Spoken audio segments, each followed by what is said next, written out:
Hello friends, welcome to இது நம்ம சமையலறை. இன்றைக்கி நம்ம சமையலறையில் ஒரு சூப்பரான பிரேக்ஃபாஸ்ட் ரெசிபி ரொம்ப டேஸ்ட்டாக எப்படி செய்கிறதுன்னு பார்க்கலாம்.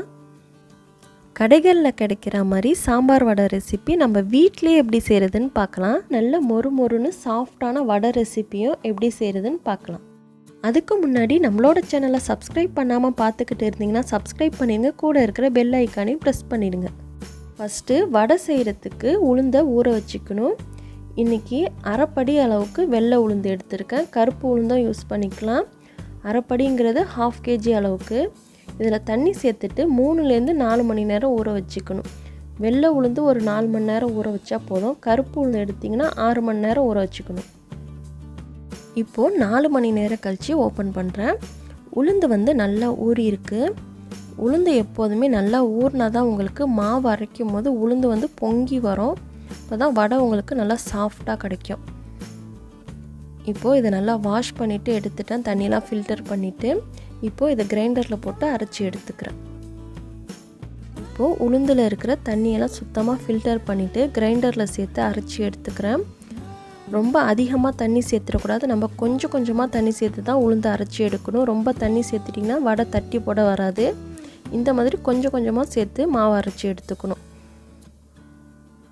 வடை மாவை பொறுத்த வரைக்கும் நம்ம கிரைண்டரில் அரைச்சா தான் நல்லா சாஃப்டாகவும் கிறிஸ்பியாகவும் கிடைக்கும். நம்ம அவசரத்துக்கு வேணால் மிக்ஸி யூஸ் பண்ணிவிட்டு மாவு அரைச்சிக்கலாம். இப்போது மாவு 3/4 பதம் அரைஞ்சிருக்கு. இப்போ கொஞ்சமாக தண்ணி சேர்த்துட்டு அரைச்சிக்கிறேன். இடையில கொஞ்சமாக தண்ணி சேர்க்கணும், நிறைய சேர்த்துடக்கூடாது. இப்போது மாவு நல்லா அரைஞ்சிடுச்சு. இப்போது மாவை எடுத்துடுறேன். இப்போது மாவு அரைச்சி எடுத்தாச்சு. மாவு உங்களுக்கு இந்த பக்குவத்தில் இருக்கணும். ரொம்ப தண்ணியாகவும் ஆகிடக்கூடாது, அதே நேரத்தில் ரொம்ப கெட்டியாகவும் அரைச்சிடக்கூடாது. இதோட இந்த சைஸ் அளவுக்கு இஞ்சியை உரலில் தட்டிட்டு இதில் ஆட் பண்ணிக்கிறேன். இதோட 1/4 கிலோ அளவுக்கு சின்ன வெங்காயத்தை பொடிசாக கட் பண்ணிவிட்டு சேர்த்துக்கிறேன். பச்சை மிளகாவையும் பொடிசாக கட் பண்ணி சேர்த்துருக்கேன். கருவேப்பிலை 2 கொத்து சேர்த்துருக்கேன். 1 டீஸ்பூன் அளவுக்கு மிளகு. இதோட தேவையான அளவுக்கு உப்பு ஆட் பண்ணிவிட்டு இதை நல்லா கையால் பிசைஞ்சு விட்டுட்டு மிக்ஸ் பண்ணிக்கணும். நல்லா ஈவனாக மிக்ஸ் பண்ணி விட்டுடணும். இப்போது மிக்ஸ் பண்ணதுக்கு அப்புறமா இதில் 2-3 டேபிள் ஸ்பூன் அளவுக்கு அரிசி மாவு ஆட் பண்ணிக்கிறேன். அரிசி மாவு, இடியப்ப மாவு இருந்தால் கூட அதை யூஸ் பண்ணிக்கலாம். மாவு சேர்த்துட்டு திருப்பி நல்லா ஈவனாக மிக்ஸ் பண்ணி விட்டுடணும். பிணைஞ்சதுக்கு அப்புறமா ஒரு 1/4 மணி நேரத்துலேருந்து அரை மணி நேரம் வரைக்கும் அப்படியே ஊற விட்டுடணும்.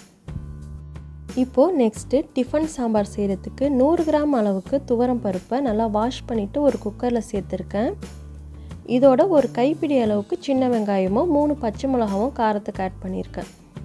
இதோட 2 பழமான தக்காளி சேர்த்துக்கணும். 2-3 பல் பூண்டு கூட நம்ம பருப்போடையே சேர்த்து வேக வச்சுக்கலாம். நான் தாளிப்பில் தான் லாஸ்ட்டாக ஆட் பண்ணேன். இதோட இது வேகிறதுக்கு தேவையான அளவுக்கு தண்ணி ஆட் பண்ணிக்கணும். வெங்காயம் தக்காளிலாம் ரொம்ப நைஸாக கட் பண்ண வேணாம், இந்த மாதிரி முழுசாகவே ஆட் பண்ணிக்கலாம். இதுக்கு தேவையான மசாலா 1/2 டீஸ்பூன் அளவுக்கு மஞ்சள் தூள், 1 டீஸ்பூன் அளவுக்கு மிளகாய் தூள், 1 டேபிள் ஸ்பூன் அளவுக்கு சாம்பார் மசாலா. இதோட தேவையான அளவுக்கு உப்பு சேர்த்துட்டு ஒன்ஸ் நல்லா மிக்ஸ் பண்ணிவிட்டு க்ளோஸ் பண்ணிவிட்டு 2 விசில் விட்டு எடுத்துக்கணும்.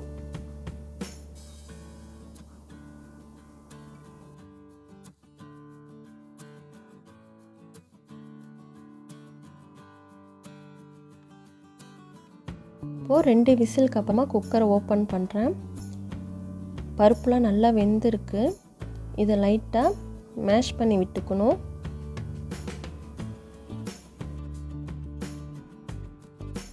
பருப்புலாம் நல்லா மேஷ் பண்ணி விட்டதுக்கப்புறமா திருப்பி ஸ்டவ்வில் வச்சுட்டு ஒரு 2-3 டேபிள் ஸ்பூன் அளவுக்கு புளி ஆட் பண்ணிக்கிறேன்.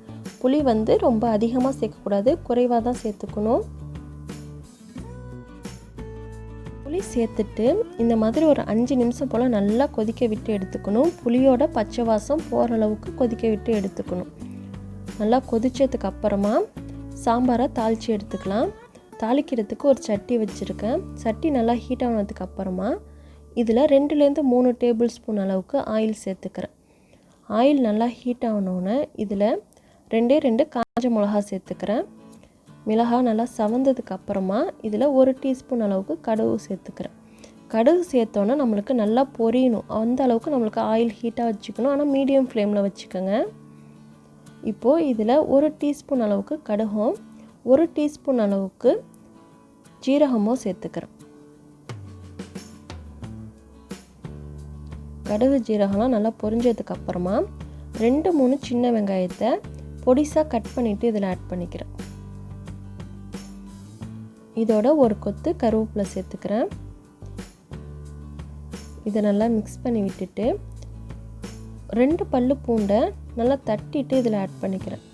பருப்போட கூட சேர்த்து வேக வச்சுக்கலாம். நான் வந்து தாளிப்பில் சேர்த்துருக்கேன். இதோட 1/2 டீஸ்பூன் அளவுக்கு பெருங்காயத்தூள் சேர்த்துக்கிறேன். பெருங்காயத்தூள் சேர்த்துட்டு நல்லா ஈவனாக மிக்ஸ் பண்ணி விடணும். வெங்காயத்தோட கலர் லைட்டாக சேஞ்ச் ஆகிற அளவுக்கு வதக்கி விட்டுக்கணும். இந்த மாதிரி லைட்டாக வதங்கினதுக்கு அப்புறமா சாம்பாரை இதில் ஆட் பண்ணிக்கிறேன். சாம்பார் ஆட் பண்ணும்போது ஹை ஃப்ளேமில் வச்சுக்கோங்க.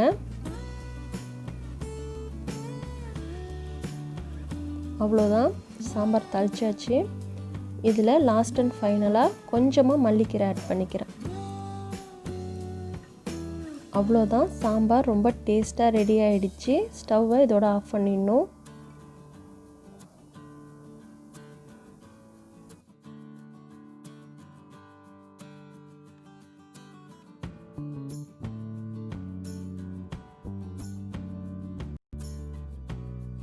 இதில் லாஸ்ட்டாக 1 டேபிள் ஸ்பூன் அளவுக்கு நெய் கூட யூஸ் பண்ணிக்கலாம். நான் வடைக்காக சாம்பார் போட்டதுனால யூஸ் பண்ணல. நீங்கள் இட்லி தோசைக்கு செஞ்சிங்கன்னா கண்டிப்பாக 1 டேபிள் ஸ்பூன் நெய் ஆட் பண்ணிக்கோங்க.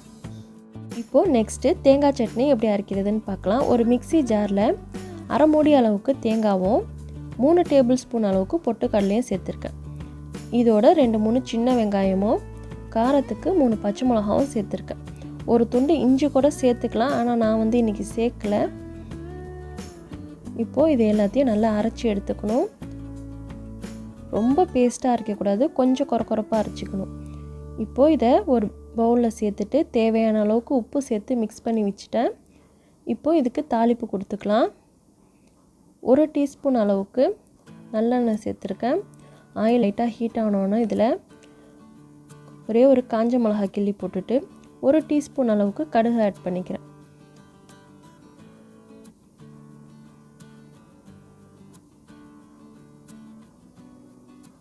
இதோட ஒரு கொத்து கருவேப்பிலை ஸ்டவ் ஆஃப் பண்ணிவிட்டு ஆட் பண்ணிக்கிறேன். இதை டைரெக்டாக நம்ம சட்னியில் சேர்த்துடலாம். இப்போது இதை சேர்த்துட்டு நல்லா ஈவனாக மிக்ஸ் பண்ணிவிட்டால் அவ்வளோதான், தேங்காய் சட்னி ரெடி ஆகிடுச்சு. இப்போது நெக்ஸ்ட்டு வடை சுடுறதுக்கு ஆயிலை ஹீட் பண்ணிக்கிறேன். வடை மாவு பிணைஞ்சி வச்சோம், ஒரு 1/2 hour போல் ஆயிடுச்சு. இப்போது இதில் 2 டேபிள் ஸ்பூன் அளவுக்கு ரவை ஆட் பண்ணிக்கிறேன். ஆயில் ஹீட் பண்ண வச்சதுக்கு அப்புறம் தான் நான் வந்து ரவை ஆட் பண்ணியிருக்கேன். ரவை சேர்த்து நல்லா மிக்ஸ் பண்ணி எடுத்துக்கணும். இப்போது ஆயிலும் நல்லா ஹீட் ஆகிடுச்சு. வடையை தட்டி போட்டு பொரிச்சு எடுத்துக்க வேண்டியதான். வடை மாவு தட்டும் போது கையில் லைட்டாக தண்ணி தொட்டுட்டு அதுக்கப்புறம் நம்ம வடை தட்டினோன்னா உங்களுக்கு ஈஸியாக வடை போடுறதுக்கு இருக்கும்.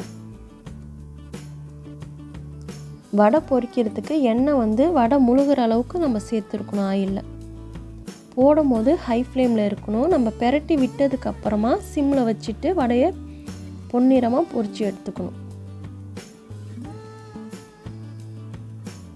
அவ்வளோதான், வடைலாம் பொரித்து எடுத்தாச்சு. எவ்வளோ கிறிஸ்பியாக இருக்குன்னு பாருங்கள். மாவு வந்து நம்ம கரெக்டான பக்குவத்தில் அரைச்சாதான் வடை உங்களுக்கு கரெக்டான பக்குவத்தில் கிடைக்கும், எண்ணெய்லாம் இழுக்காமல் இருக்கும்.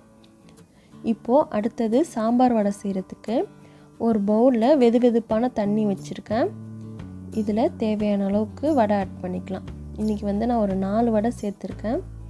சாம்பார் வடைக்கு இந்த மாதிரி கொஞ்சம் நேரம் ஹாட் வாட்டரில் வடையை போட்டு வச்சுட்டு தான் நம்ம சாம்பார் ஆட் பண்ணணும்.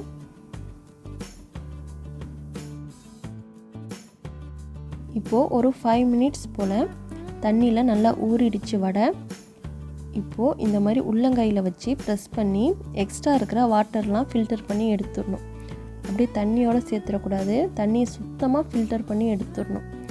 தண்ணியில் ஊற வச்சுட்டு அதுக்கப்புறம் நீங்கள் சாம்பார் ஊற்றினா தான் உங்களுக்கு வடை நல்லா சாம்பார் அப்சர்வ் பண்ணும். ஆயிலோட டைரெக்டாக சாம்பார் ஊற்றுனீங்கன்னா அது வந்து தவட்ட ஆரம்பிச்சிடும் நம்மளுக்கு.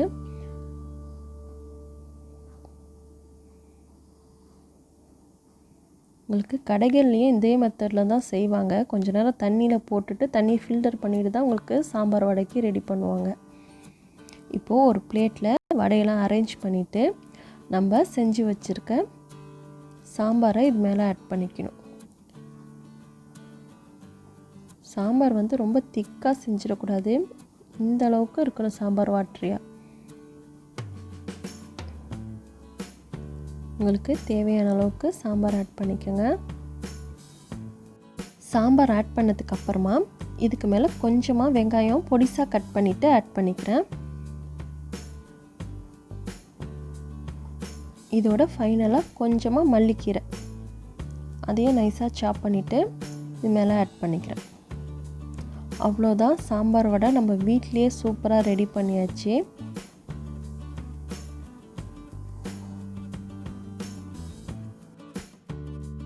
அவ்வளோதான், சாம்பார் வடை கடைகளில் கிடைக்கிற மாதிரி ரொம்ப டேஸ்ட்டாக வீட்டிலேயே எப்படி ரெடி பண்ணுறதுன்னு பார்த்தாச்சு. நல்ல மொறு மொறுன்னு மெதுவடையும் ரொம்ப சூப்பராக ரெடி ஆகிருக்கு. கண்டிப்பாக உங்கள் வீட்லேயும் இன்றைக்கே ட்ரை பண்ணி பாருங்கள், ரொம்ப ரொம்ப டேஸ்ட்டாக இருக்கும். இந்த ரெசிபி உங்களுக்கு பிடிச்சிருந்துச்சின்னா மறக்காமல் நம்மளோட சேனலை சப்ஸ்கிரைப் பண்ணிடுங்க. கூட இருக்கிற பெல் ஐக்கானையும் ப்ரெஸ் பண்ணிடுங்க. லைக் பண்ணுங்கள், ஷேர் பண்ணுங்கள், கமெண்ட் பண்ணுங்கள். தேங்க்யூ.